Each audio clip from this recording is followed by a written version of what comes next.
energies of orbitals, and effective nuclear charge. Welcome to our channel Chemistry Gyan. So topic is energies of orbitals.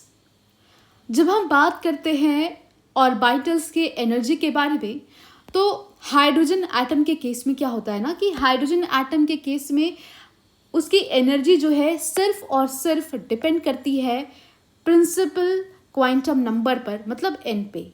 ठीक है, तो इसकी जो है energy का ऑर्डर क्या हो जाएगा इनके ऑर्बिटल्स का। तो देखो हाइड्रोजन एटम के ऑर्बिटल्स का एनर्जी का ऑर्डर हो जाएगा इस तरीके से, 1s से ज़्यादा है 2s की एनर्जी एंड 2s2p का एनर्जी जो है वो सेम होगा, एंड देन 2s2p से एनर्जी ज़्यादा है 3s का, एंड 3s3p 3d का सेम है energy level.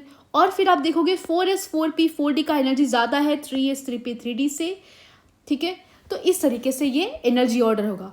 One thing we should notice here कि देखो प्रिंसिपल क्वांटम नंबर सेम है तो एनर्जी लेवल भी उनका सेम है ना, एनर्जी लेवल भी सेम है। इसे हम ना इस फिगर से देखते हैं, ये फिगर रिप्रेजेंट करता है एनर्जी और लेवल जो है हाइड्रोजन एटम के लिए या हाइड्रोजन लाइक स्पीसीज के लिए। ठीक है, जिसमें सिर्फ एक इलेक्ट्रॉन होता है। आप देखो 1s की एनर्जी सबसे कम होती है, 2s2p की एनर्जी लेवल जो है बराबर होती है बट 1s से ज़्यादा है ना, और 3s3p 3d की एनर्जी बराबर होती है बट 2s से एनर्जी लेवल इन ऑर्बिटल्स का ज़्यादा है। एंड क्योंकि प्रिंसिपल क्वांटम नंबर सेम है इन तीनों का तो अलग अलग सबशेल होने के बाद भी इनकी एनर्जी जो है सेम होती है। Although the shapes of 2s and 2p orbitals are different. हमने देखा कि 2s 2p ऑर्बिटल्स का शेप भले ही डिफरेंट हो, s का शेप होता है स्फेरिकल एंड p का होता है डम्बेल, इंस्टीड ऑफ इट उनका जो है एनर्जी सेम था, है ना। The orbitals having same energy are called degenerate, और जिन ऑर्बिटल्स के एनर्जी सेम होते हैं उन्हें बोलेंगे डीजेनरेट। मतलब कि आप देखो 2s2p, ठीक है, इसका सबशेल तो अलग है बट इंस्टीड ऑफ इट इनका एनर्जी लेवल सेम है, तो क्योंकि इन दोनों ऑर्बिटल्स का एनर्जी सेम है तो इसे हम बोलेंगे डीजेनरेट। ठीक है, The 1s orbital in a hydrogen atom as said earlier corresponds to the most stable condition is called ground state. 1s orbital जो है हाइड्रोजन एटम का उसे हम बोलते हैं मोस्ट स्टेबल कंडीशन और उसे हम बोलते हैं ground state. An electron residing in this orbit is most strongly held by the nucleus. और जो भी इलेक्ट्रॉन इस 1s ऑर्बिटल में होगा, ठीक है, क्योंकि न्यूक्लियस के सबसे पास होता है 1s ऑर्बिटल, और जो भी इलेक्ट्रॉन इस 1s ऑर्बिटल के पास होगा वो इलेक्ट्रॉन न्यूक्लियस से बहुत स्ट्रांगली जो है जुड़ा होगा। ठीक है, because that nucleus is applying attractive force. ठीक है, और ये न्यूक्लियस बहुत पास है इस इलेक्ट्रॉन के, तो न्यूक्लियस का सबसे ज़्यादा अट्रैक्टिव फोर्स इस इलेक्ट्रॉन को देखने को मिलेगा जो कि है 1s ऑर्बिटल पे। An electron in 2s 2p or higher orbitals in a hydrogen atom is in excited state. तो जो इलेक्ट्रॉन होते हैं ना 2s 2p या फिर उससे हायर ऑर्बिटल्स में, ठीक है, तो वो कैसे स्टेट में होते हैं, वो एक्साइटेड स्टेट में। The energy of an electron in a multi-electron atom, unlike that of hydrogen atom, depends not only its principal quantum number shell, but also on its azimuthal quantum number subshell. देखिए अभी हमने बात की कि hydrogen atom के case में उसकी energy जो है डिपेंड करती है only on principal quantum number, but multi electron atom में जिसमें बहुत सारे इलेक्ट्रॉन हैं उन एटम्स में उनकी एनर्जी जो है वो प्रिंसिपल क्वांटम नंबर पे भी डिपेंड करती है और एज़ोमिथल क्वांटम नंबर पे भी डिपेंड करती है। That is for a given principal quantum number s p d f all have different energies. इसका मतलब कि एक गिवन प्रिंसिपल क्वांटम नंबर पे इन सारे सबशेल्स की एनर्जी जो है अलग अलग होगी। Within a given principal quantum number, the energy of orbitals increase in the order of s less than p less than d and less than f. एक given principal quantum number पे जो energy है orbital की उसका order होगा ये। ठीक है, मतलब सबसे ज़्यादा एनर्जी होगी f के पास एंड उसके बाद d और उसके बाद p एंड उसके बाद s ऑर्बिटल्स के पास। For higher energy levels, these differences are sufficiently pronounced and staggering of orbital energy may result, example 4s less than 3d and 6s less than 5d, 4f less than 6p।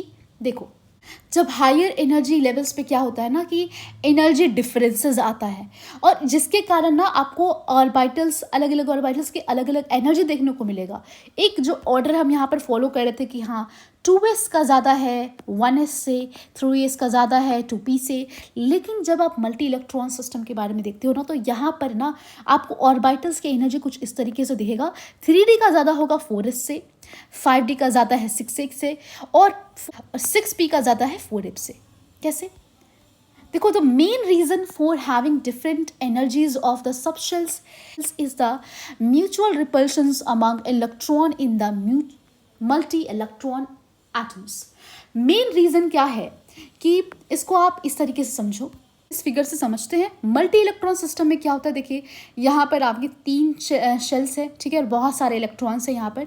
तो क्या होता है ना, energy का difference जो है इसलिए आता है क्योंकि यहाँ पर बहुत सारे इलेक्ट्रॉन्स हैं, और इन इलेक्ट्रॉन्स के आपस में जो है वो रिपल्सिव फोर्स एक्ट करने लगता है। ठीक है, इन इलेक्ट्रॉन्स के आपस में जो है वो रिपल्शन होने लगता है। ठीक है, इनके बीच रिपल्शन होने के कारण जो है एनर्जी जो है मल्टी इलेक्ट्रॉन एटम्स में जो है बढ़ जाती है, इसीलिए जो है हमें एनर्जी का डिफरेंस देखने को मिलता है।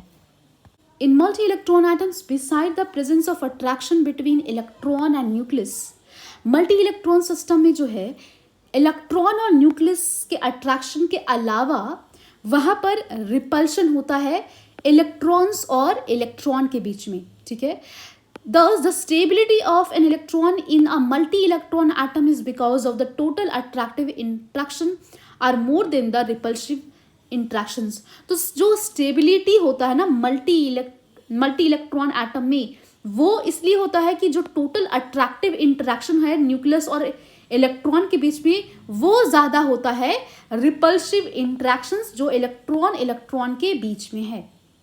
जो न्यूक्लियस और इलेक्ट्रॉन के बीच में अट्रैक्टिव इंटरेक्शन है वो ज़्यादा होगा कंपैरेटिवली ये इलेक्ट्रॉन के बीच में जो ये रिपल्सिव इंटरेक्शन है।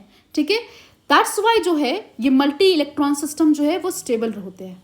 In general, the repulsive interaction of electron in the outer shell with the electron in the inner shell are more important.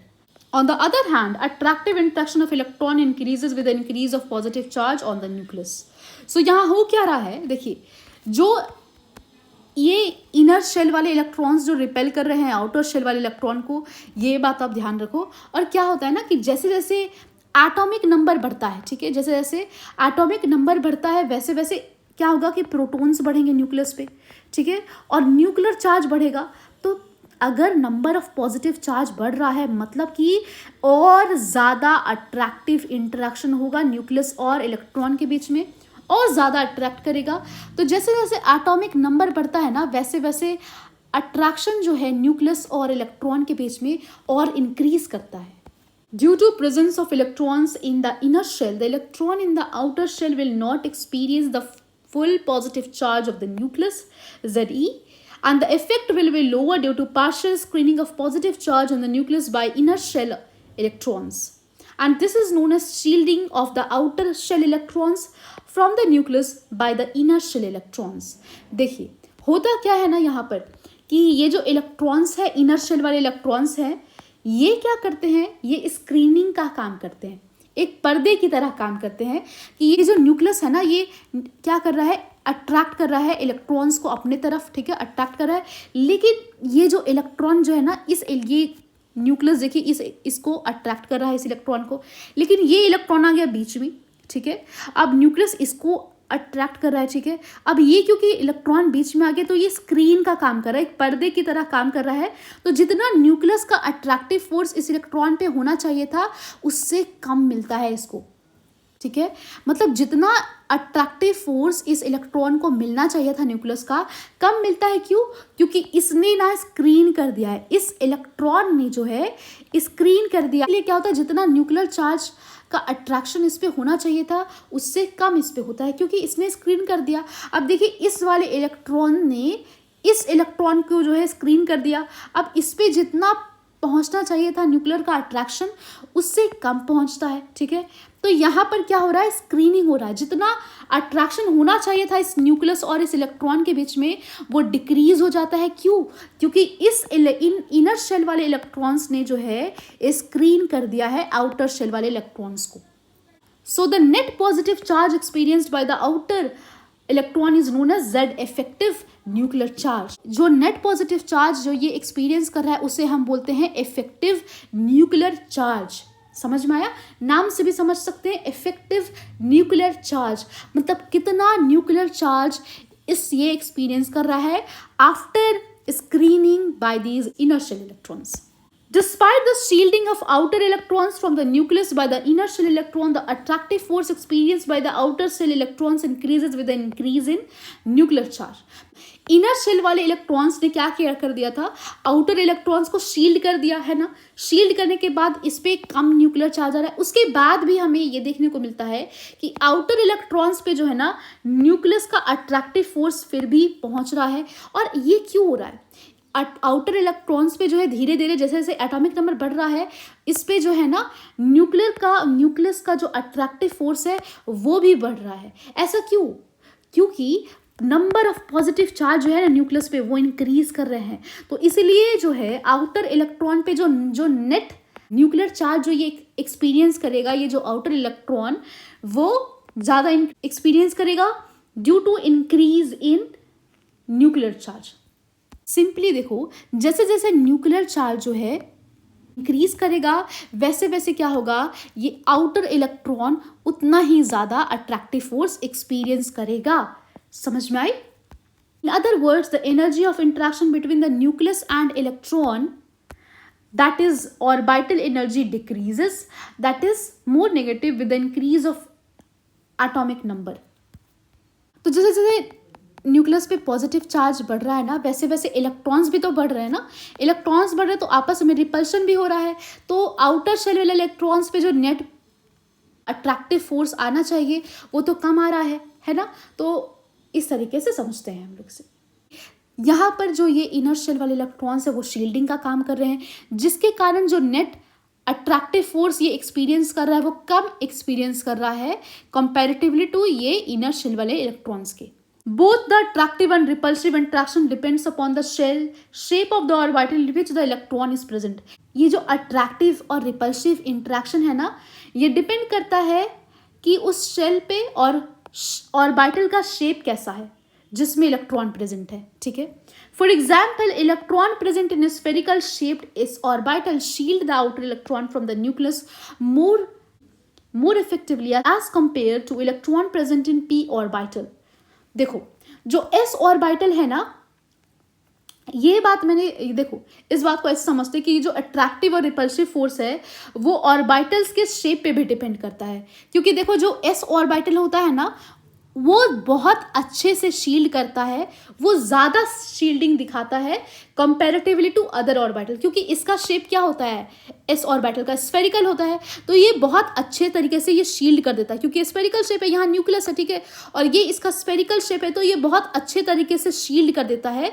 इसीलिए हम बोलते हैं कि अट्रैक्टिव और रिपल्सिव फोर्स है ना वो डिपेंड करता है ऑर्बिटल के शेप पे भी। क्योंकि एस ऑर्बिटल जो है वो सबसे अच्छा शील्डिंग दिखाता है। क्यों? क्योंकि इसके स्फेरिकल शेप के कारण। Similarly, electron present in p orbitals shield the outer electron from the nucleus more than the electron present in d orbitals. ठीक उसी तरीके से जो p ऑर्बिटल है उसका डम्बल शेप है, ये जो है d ऑर्बिटल से ज़्यादा शील्डिंग दिखाएगा। ठीक है, उसी तरीके से जो d ऑर्बिटल है वो ज़्यादा शील्डिंग दिखाएगा f ऑर्बिटल से। Even though these orbitals present in the same shell. इसको देखो ऐसे समझते हैं, मान लो कि ये है 4s, ठीक है, और ये है 4p। तो देखो सेम शेल पे है ना, दोनों फोर्थ शेल पे है, लेकिन सब शेल अलग है। तो इवन दो जो है सेम शेल पे होने के बाद भी जो है जो s है वो ज़्यादा शील्डिंग दिखाएगा p से। ठीक है, in other words, for a given shell, the Z effective experienced by electron decreases with the increase of azimuthal quantum number. दूसरे शब्दों में बात करें तो देखो, Z इफेक्टिव डिक्रीज करेगा जैसे जैसे एजिमुथल क्वांटम नंबर इंक्रीज करेगा। एजिमुथल क्वांटम नंबर हमें सबशेल के बारे में बताता है, तो हमें पता है जो एस सबशेल है वो सबसे ज़्यादा शील्डिंग दिखाता है। तो जैसे जैसे एजिमुथल क्वांटम नंबर इंक्रीज करेगा वैसे वैसे Z इफेक्टिव क्या होगा, इफेक्टिव न्यूक्लियर चार्ज डिक्रीज करेगा, है ना, क्योंकि सबसे ज़्यादा शील्डिंग कौन दिखाता है, S दिखाता है, और उसके बाद P दिखाता है, D से ज़्यादा और शील्डिंग दिखाता है, और D की शील्डिंग ज़्यादा होती है F से। तो जैसे जैसे एजिमुथल क्वांटम नंबर इंक्रीज करेगा इफेक्टिव न्यूक्लियर चार्ज डिक्रीज करेगा। That is, the s orbital electron will be more tightly bound to the nucleus than the p orbital, which in turn will be better tightly bounded than the d orbital electron. इसका मतलब कि जो s orbital वाले electron हैं वो ज़्यादा अच्छे से टाइटली बाउंड होंगे न्यूक्लियस से कंपेरेटिवली टू p orbital, और p orbital वाले जो इलेक्ट्रॉन्स हैं वो ज़्यादा अच्छे से बाउंडली होंगे कंपेरेटिवली टू d orbital के इलेक्ट्रॉन से। The energy of electron in s orbital will be lower than that of p orbital electron, which will have less energy than that of d electron and so on. s orbitals के electron है उसकी energy जो है वो सबसे कम होगी, ठीक है, मतलब मोर नेगेटिव वैल्यू होगी एनर्जी की then that of P orbital electron.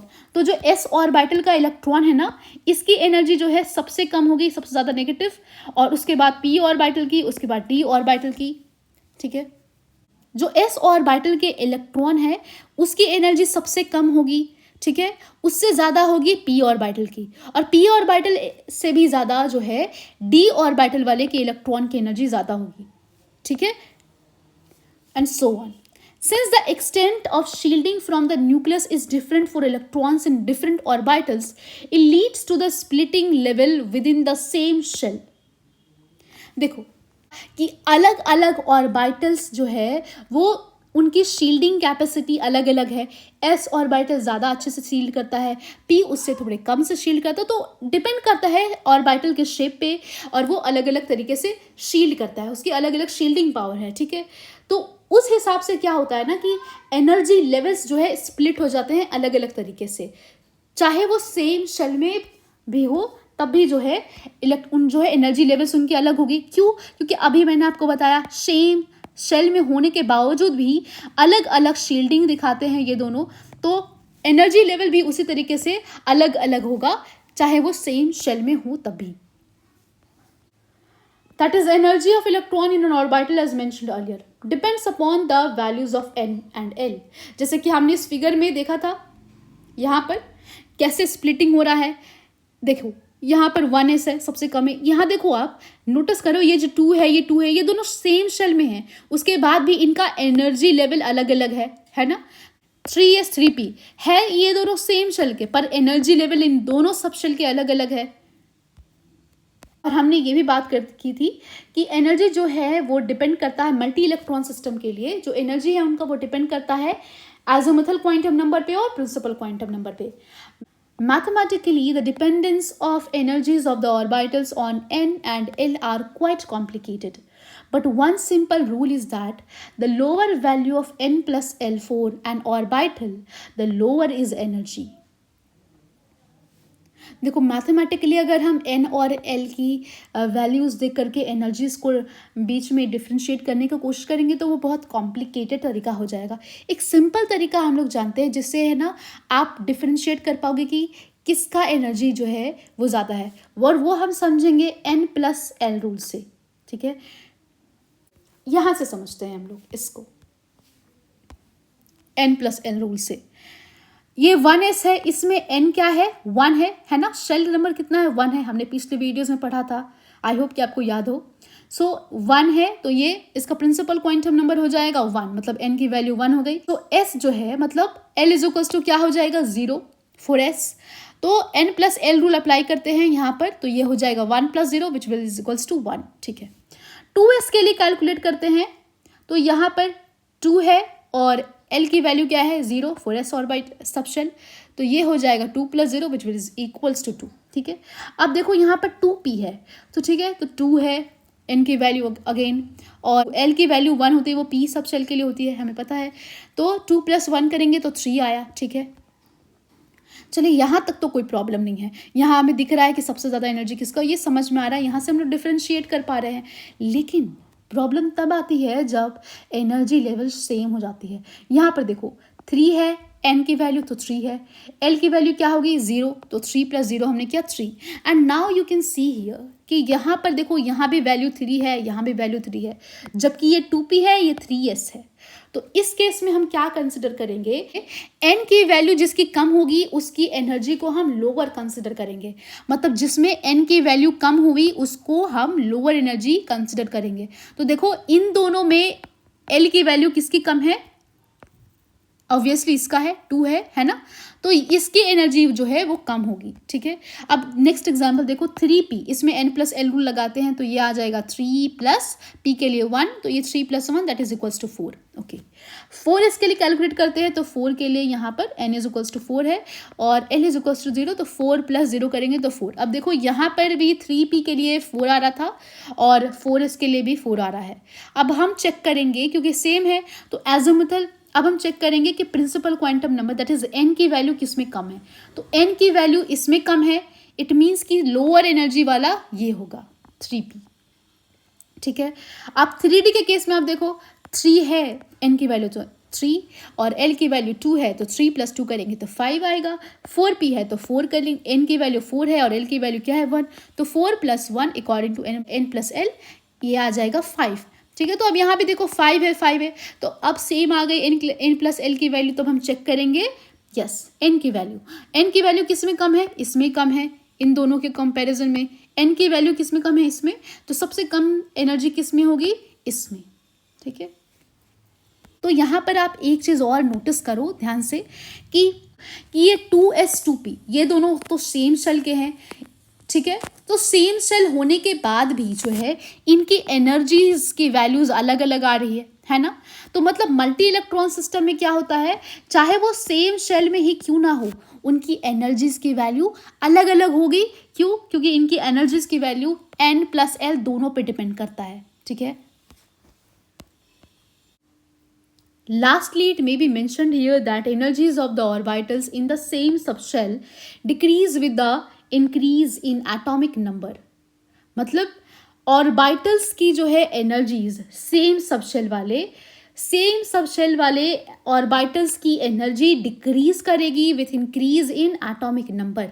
ठीक है, मतलब कि देखो यहाँ पर एग्जाम्पल समझते हैं, ये सारे जो है हाइड्रोजन, लिथियम, सोडियम, पोटेशियम, ये सबका हमने 2s जो है सबशेल कंसिडर किया, सबका हमने सेम सबशेल कंसिडर किया है ना। s subshell, s subshell, s subshell, s subshell, सबका हमने 2s सबशेल कंसिडर कर लिया है। ठीक है, सबका हमने सेम सबशेल लिया है, लेकिन जैसे जैसे क्या हो रहा है, एटॉमिक नंबर जैसे जैसे इंक्रीज कर रहा है, इनकी एनर्जीज की वैल्यू जो है डिक्रीज कर रही है ना। सबसे ज़्यादा एनर्जी किसकी होगी, हाइड्रोजन की, उसके बाद लिथियम की, उसके बाद सोडियम की, उसके बाद पोटेशियम की। इट मीन्स कि जैसे जैसे एटॉमिक नंबर बढ़ रहा है वैसे वैसे एनर्जी जो है ऑर्बिटल की वो डिक्रीज कर रही है, इवन दो वो सेम सबशेल में है तब भी। ठीक है, सेम सबशेल वाले ऑर्बिटल्स की एनर्जी जो है यहाँ पर डिक्रीज कर रही है with increase in what, atomic number. अगर आपको आज का वीडियो पसंद आया हो तो do like the video and subscribe to my channel. Thank you for watching.